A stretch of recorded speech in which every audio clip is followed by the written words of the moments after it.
Let's have a quick look at the starting lineups of both teams. Joan Garcia in goal for Barcelona. They're attacking this way. You got Alejandro Balde, Pau Cubarsí, Ronald Araujo, Jules Koundé. So this is a 4-3-3. You got Eric Garcia, Frankie de Jong, Fermin Lopez, and then we got Lamine Yamal, Lewandowski, and Ferran Torres. I think starting Ferran Torres was a mistake. This was a match in England, and therefore Rashford should have been the choice because Raphinha wasn't available. He was going to come off the bench. Everybody knew that. Just come back from an injury. What basically Hansi Flick was probably looking for was a runner on this side because Lamine Yamal is the dribbler. So in order to pin the opponent back, you need a runner threat. That's why he probably chose Ferran Torres. And because Ferran Torres had been performing well in the international break and as well as in LaLiga. So it was basically a false hope, if I must say that. And secondly, the problem with Barcelona was that in order to get the runner active, although, instead of hugging the back line of Chelsea, Ferran Torres was not really there. He was more in somewhere around the middle. That meant that the posture was defensive rather than attacking.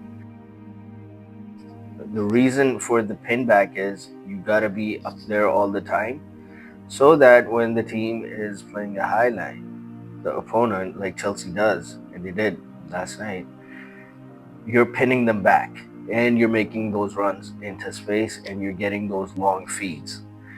Now, getting those long feeds, there was another reason why that wasn't going to happen. Barcelona didn't have Pedri.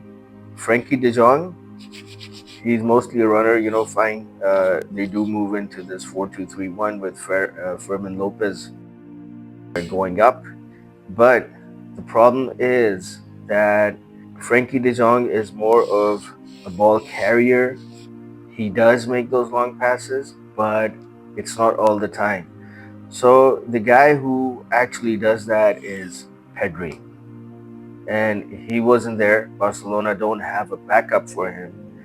And that is why the runner threat wasn't really going to materialize. So that was the first mistake in the starting lineup, which Hansi Flick, he should have started Rashford, who probably would have, fine, he's not a runner, but he would have had more of a threat against a team like Chelsea, especially in a very aggressive environment like the Stamford Bridge. And I think that environment also got to Barcelona, especially after the first 15-20 minutes. Now let's look at Chelsea starting lineup. They got Sanchez in goal. It was a 4-2-3-1. They got Cucurella, Chalobah, Fofana, Malagusto, and then they got Reece James and Caicedo in goal. Great work rate, very physical. Chelsea played with the body. Barcelona, when they go and play against a Premier League team, especially on England soil, it's the physicality that also becomes a problem. Fine, Barcelona have a lot of technicality, but if the other team is very physical, then it's very hard to compete. They also started with Garnacho. Enzo Fernandez, very good, playing at sort of as a second striker. He's been doing that more often. And then you got Esteval. And what a performance that was. Before the match, they were comparing Lamine Yamal and Esteval. The English journalists, they asked everybody they interviewed, who's better, Yamal or Esteval? And everybody said Yamal. But yesterday at Stamford Bridge, the way Barcelona were getting dominated, Esteval turned out to be the better guy, and Yamal was basically pocketed by Cucurella, and I'll show you that in a bit, how that happened. And then Chelsea, they had Neto as the striker, so basically they were playing a strikerless system. And even then, before the red card, even then they dominated Barcelona, so this is not a good sign. And that's why in this video, we are going to explore what Barcelona need to do in order to start dominating games again, and some of the things they're going to have to change so that they don't let other teams run over them like they have been doing this season. It was a different case last season because people didn't know Hansi Flick's game plan, his tactics. People weren't used to them. They didn't know how to break that offside trap. This season is a different ball game. Football, like other sports, there's an evolution of tactics. So once teams figure out the high line Barcelona play, which they have done this season, then they're going to break that offside trap. Barcelona are going to concede unnecessary goals, and that's what they've been doing all season long. And yesterday showed that even if you have a brilliant goalkeeper like Joan Garcia in goal, he's not going to be able to stop everything. The tactical system needs adaptation and adjustment. So the first thing we're going to talk about is how Chelsea pressed Barcelona. And basically, they had a very aggressive high press going on. And what's going on here is that they're basically going with a man-to-man, and Chelsea's fullbacks are also involved in the high press, and they're bothering Barcelona. So, and if you look at Barcelona's fullbacks, they didn't have any threat against Chelsea. I mean, Chelsea's fullbacks and all that, no problem. Their defense, no issues. Barcelona's fullbacks were not really in the game. But Chelsea's fullbacks, especially if you look at Cucurella and Gusto, they both were involved in the game. They both had Barcelona under control. Now, when you're in a situation like this, and Chelsea's over here, what Hansi Flick was looking to do was get the runners or get the ball inside here, and then get Lamine Yamal into a 1v1 position. But so where this plan faltered was that the midfield, they couldn't really thread the pass through the center of the pitch. So there was no metronome because they weren't really playing the real midfielders. The Pedri was missing. Eric Garcia is not really a midfielder, he's a defender. And so you couldn't get those passes through the center of Chelsea, which was very congested. So they had a very good pressing plan. And that's why when you're looking for the runner, if Raphinha was available, then yes, Barcelona would have had that threat. But they didn't, so they didn't have Raphinha, and they didn't have Pedri. Pedri is the guy who's the technical controller in the center, along with Frenkie de Jong. And so what Pedri does is he threads those passes through to the runner. What Barcelona have to do is they basically have to get into a 1-1 signing situation, and which they probably will because now they're back at the Camp Nou, and the VIP seats they can be counted in their budget, which the auditor was refusing to do previously. So now, because they can do that, they need to get a signing, and they need to get a player who can play in place of Pedri when Pedri's not available. Because right now, Barcelona, they have Marc Casado, good work rate, but the problem is that is LaLiga level play. It's not Champions League level. So they need better players. Secondly, Gavi, he's more of a number 10. He is not somebody who can play in the pivot along with Frenkie de Jong.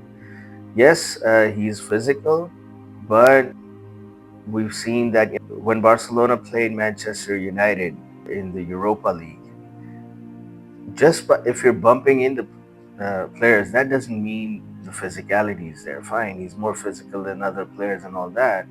But the guys of the Premier League, the work rate is at a different level. Even the physical sizes and everything, that's, you just can't compare that to Barcelona. So Barcelona have small guys. It's okay to have one or two small guys, but if your whole team cannot compete at the physical level of a Premier League team, that's not a good sign. And that's one of the things we're seeing with Florian Wirtz at Liverpool as well. I mean, he was a Bundesliga player, so he gets a lot of space over here to do his dribbling. In the Premier League, that's just not happening. So things aren't working out. And so this is one of the things that, Barcelona find. They get those technical players from La Masia, but most of those players, they're not that physical. In Hansi Flick, he needs a physical system.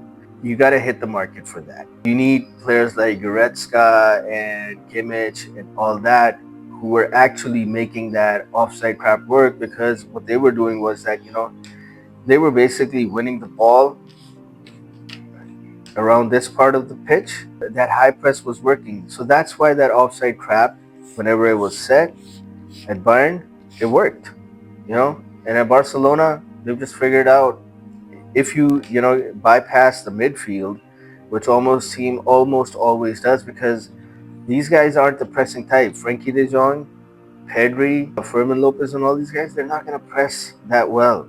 And so the ball is going to get beyond the midfield, and once that line is broken, then the high line actually becomes a liability.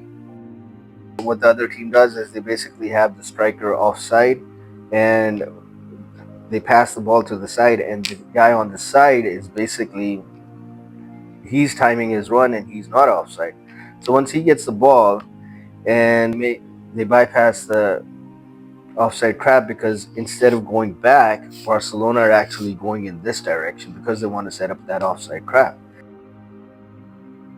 They get through very easily, and if you look at the Delap goal yesterday, it shouldn't even have happened. So what Hansi Flick needs to do is he needs to make this adaptation or adjustment that, hey, if your midfield is not pressing the way it should, and if your attackers aren't doing that, if the ball is getting through very easily, do not trigger the offside trap. Just fall back, and these guys can track back. Once those cutbacks are made, everybody's in position to have this compact and congested place, and then from there they can counterattack.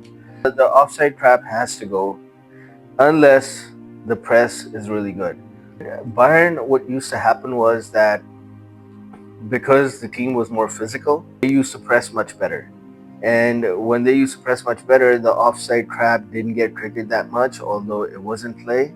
And so the other teams could not attack Bayern. Then there was the COVID break as well. So everybody had time to rest and recover. And that is why when they got back from COVID, they were well rested. There were no injuries. And so when Bayern used to press, they had, it was like starting a new season all over again. And that is why they had that energy and intensity to win the Champions League. That's not the case with Barcelona. First of all, they don't have the physicality to press the way Bayern did. And secondly, that system has been figured out. And so once other teams, they bypass Barcelona's midfield, it's just a liability. And we saw that yesterday, because one of the Chelsea guys, there was like so much space over here that he dribbled into the space unchallenged. And over here, Barcelona were trying to set up this offside trap. It just ended up in a threat. Chelsea, they had 13 shots with 5 on target. Barcelona had 5 shots with 2 on target. The offside trap, it needs to be used sparingly instead of every single time. And every team of quality, every opponent of a certain quality, if you meet that, it just doesn't work. Even against Real Madrid, fine, you're dominating La Liga because the teams over there aren't that good. But against Real Madrid, Barcelona did get dominated. Fine, the scoreline was something like 2-1, but that's not the point. The point is, under Ancelotti, Real Madrid, they used to play this 4-4-2. So there was no threat. They were just playing a low block, looking to counterattack. But under Xabi Alonso, it's not like that. They're playing a high line over here. There were many goals that were ruled offside, but overall, if you look at the game, Barcelona absolutely got dominated, and this is not even a good Real Madrid team. They've had their issues. If you look at the preseason and everything, even the Club World Cup, they weren't doing that well. So Barcelona was supposed to be dominating them, but that situation has turned around with a change in tactics at Real Madrid. Fine, they're going through a lot of noise in their dressing room that Xabi Alonso might get fired, but Barcelona still might end up winning La Liga. But that is not the point of concern. The point of concern is that Barcelona need to raise their quality as a team, regardless of what issues there are with Real Madrid or with other teams like Liverpool, etc. And they need to get the level of their game to the top of Europe. And that is not happening right now. Another thing that Barcelona need to do is Lamine Yamal. He was very easily pocketed by Mark Cucurella.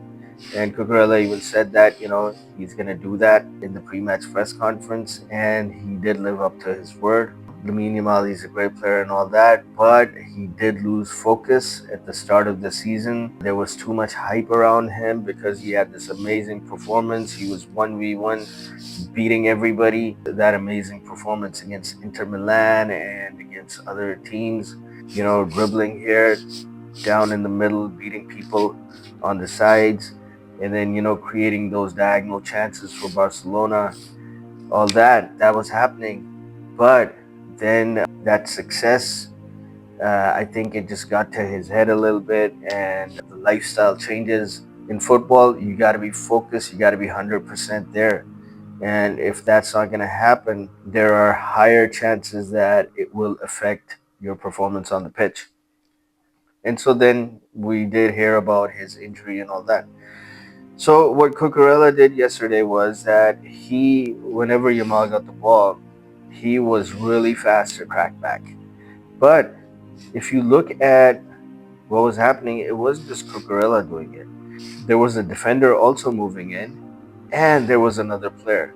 So it was basically a 3v1 situation.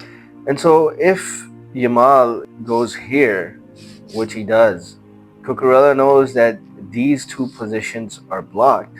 So if Yamal goes there, he doesn't have to worry about moving up here or getting wrong-footed. He just has to go here and follow him. And these guys are gonna subsequently fall into the position they have to. If Yamal doesn't go here and he goes here, there's no third way. It's either here or here.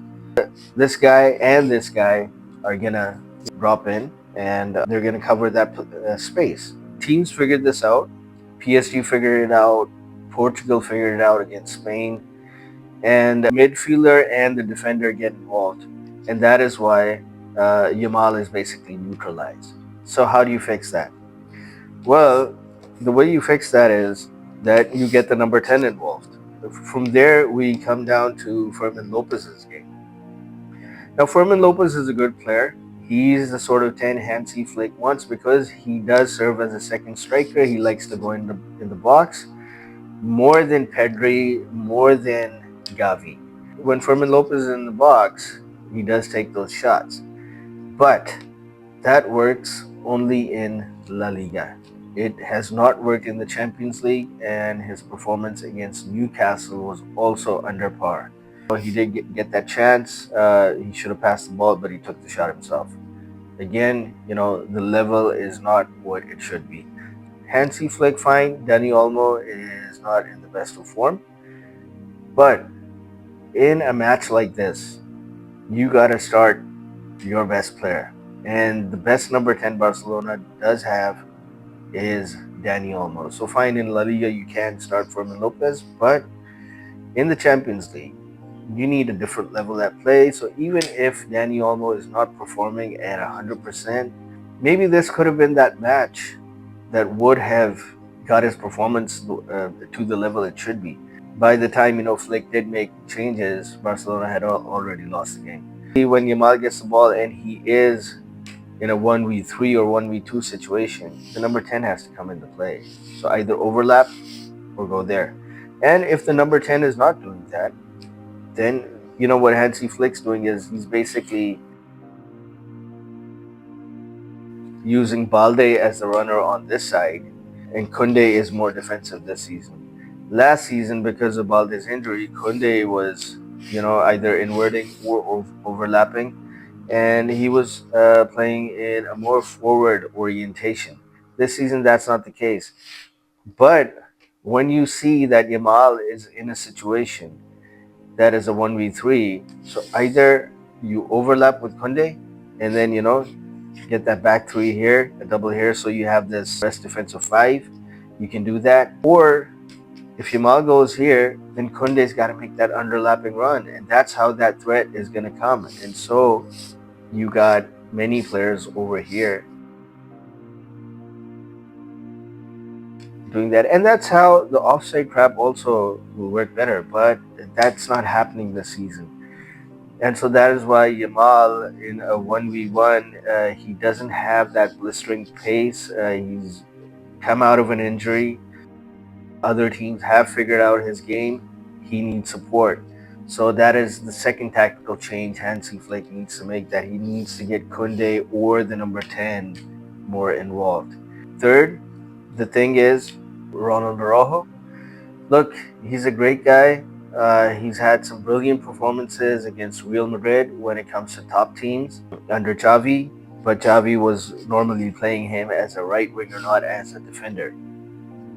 And then, obviously, eventually, when Real Madrid did figure that out, because he was always pocketing Vinny Jr., they started moving Vinny around, this and that. The score lines did start getting closer towards the end, and then Real Madrid also did win a few of those matches. When we look at the Champions League, you can either say that, okay, fine, Ronald Araujo just has to touch a player and the refs will call a foul. If that's the case, then there needs to be a formal appeal.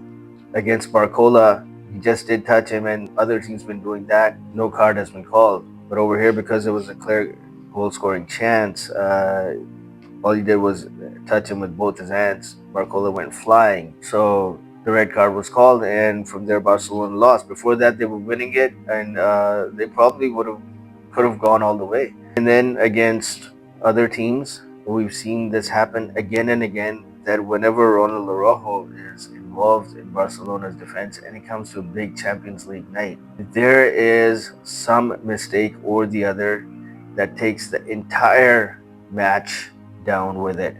We have to figure out if Ronald Araujo is even the right guy for Barcelona. Yesterday, basically, Chaloba was coming and he made that aggressive tackle, which was totally unnecessary. So the guy is probably hot-headed, loses his head over there in the midst of things, like high emotions going on. The entire match flipped when Barcelona got that red card in the 44th minute. They were never going to win with 10 guys.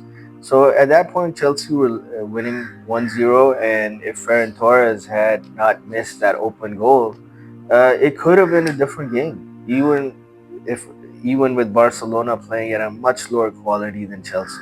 If Barcelona can't compete with Chelsea with 11 men, how are they going to do it with 10 men? And that's what happened. And then they still didn't let their offside trap go. And then we saw the goal from Delap, the goal from Esteval. Fine, in the goal against Esteval, it was his dribbling. And there were two players on him, but he dribbled right between them and he took that brilliant shot. So that's just pure quality. But Barcelona were down and out. They gotta improve their defense. And the thing is, if you look at Barcelona's defenders, if you look at Pau Cubarsí, last season he was good.